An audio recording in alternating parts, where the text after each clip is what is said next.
झाल्याने माजलेल्या हिरण्यकश्यपूच्या अत्याचारांनी अगदी देवदेवतांनाही वर्षभ बसवली. पण त्याचा पुत्र प्रल्हाद भगवान विष्णूंचा परमभक्त होता. म्हणून हिरण्यकश्यपूने त्यालाही मारण्याचा प्रयत्न केला. परंतु भगवान विष्णूंच्या कृपेमुळे प्रल्हाद प्रत्येक वेळी वाचला. शेवटी चिडलेल्या हिरण्यकश्यपूने प्रल्हादाला विचारलं, कुठे आहे तुझा विष्णू? प्रल्हाद म्हणाला, या सगळ्या जगाच्या कणाकणामध्ये माझे भगवान विष्णू आहेत. या खांबात सुद्धा तुझा विष्णू आहे का?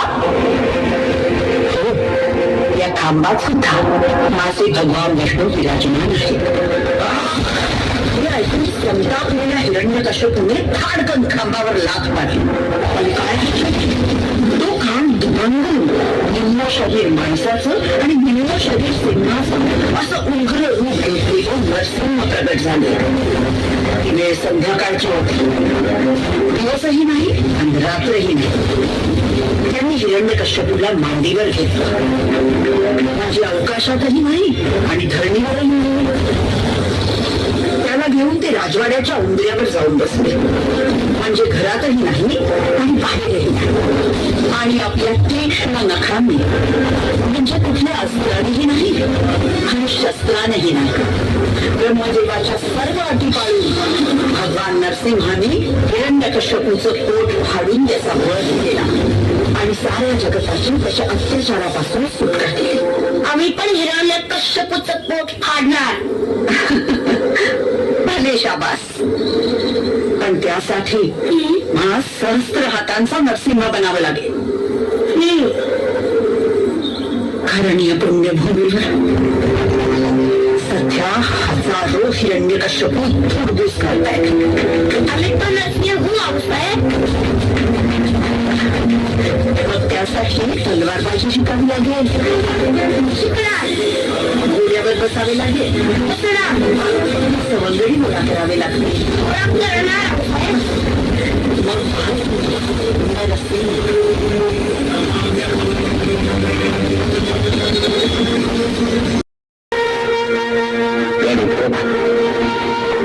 महाराज आम्हाला तर साक्षात इंद्राच्या अमरावतीत आल्याचा भास होता. आम्ही तिथे उंची लावल्या.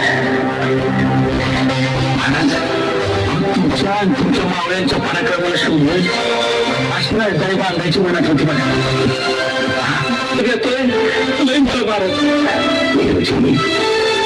विरोधी संकोच करू नका. मागा, आमची इच्छा आहे. मागा, आम्ही खुशीला देणार आहोत.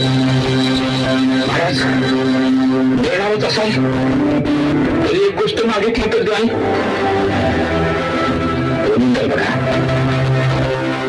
महाराज, पायरीवर दगड लावायचंय आणि त्यावर मजकूर लिहायचंय, सेवेच्या खाली तत्पर विरोधी निवडकर. बाकी काय मिळत महाराज? महाराज काय मिळत? एवढा सुंदर गड उभा केला, त्याला राजधानीचा आकार दिला आणि इनाम, गाव, जमीन, मोहरा हे सगळं मागायच्या ऐवजी ते काय मागितलं? पायरीवर बसवायचा एवढासा दगड. धन्य आहे तुमची, धन्य. तुम्ही आम्हाला एवढा सुंदर गड दिला आणि तुम्हाला पायरीचा दगड देणार नाही? विरोजी तुम्हासारखे प्रतिभा संपन्न कलावंत हे तर आमच्या स्वराज्याचं भूषण.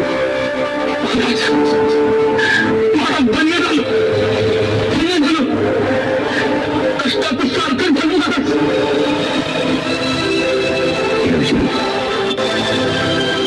तो दगड तुम्हाला हवा तिथे बसवा. इजाजत आहे.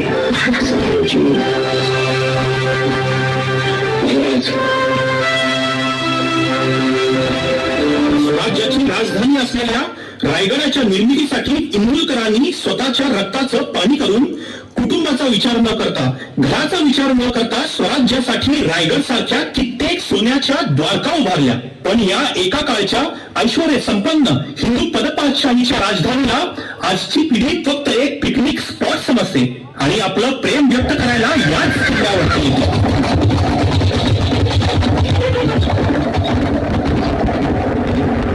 आपला माल लागलेला दिसतोय.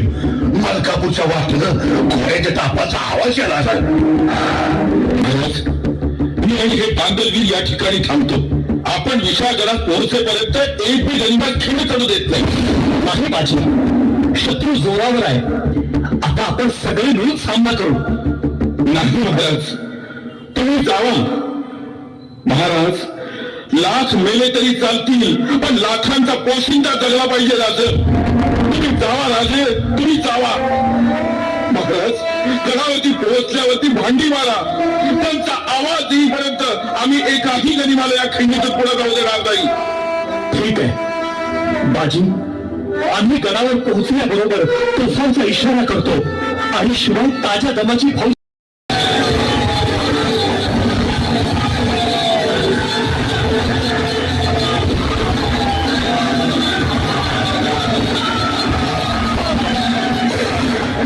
बाजी, बाजी, तुम्ही मागवा. आम्ही आहे की मी अडीच गनिमाना. नाही नाही, गडावर तोफांचा आवाज झाला असं नाही. म्हणजे माझा राजा अजून गडावरती पोहोचलेला नाही. त्याआधी हा बाजी पळतो. बाजी काय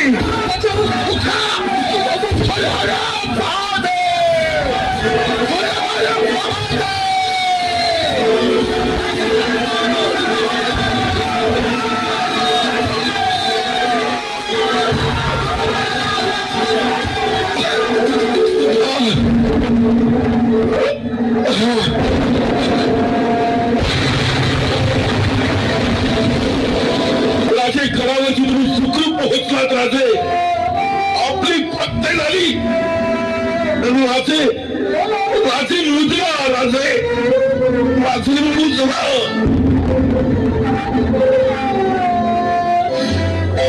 विशाळगडाने शिवरायांना आश्रय दिला.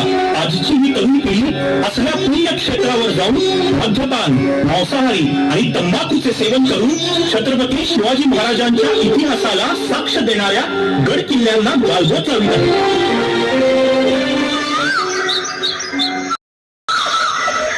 संतोष, तू माझ्याशी लग्न करशील ना रे? साथ सोडणार तर नाहीस ना?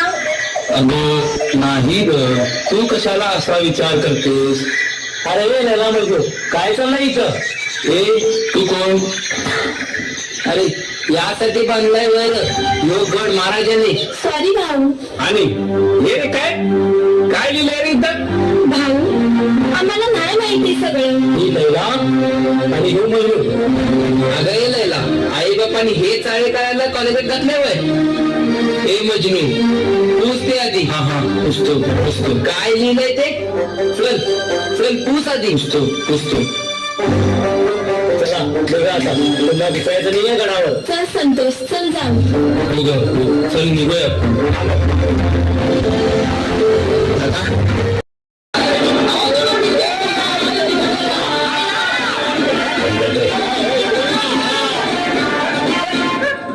खोली बंद करायला सांगितलं.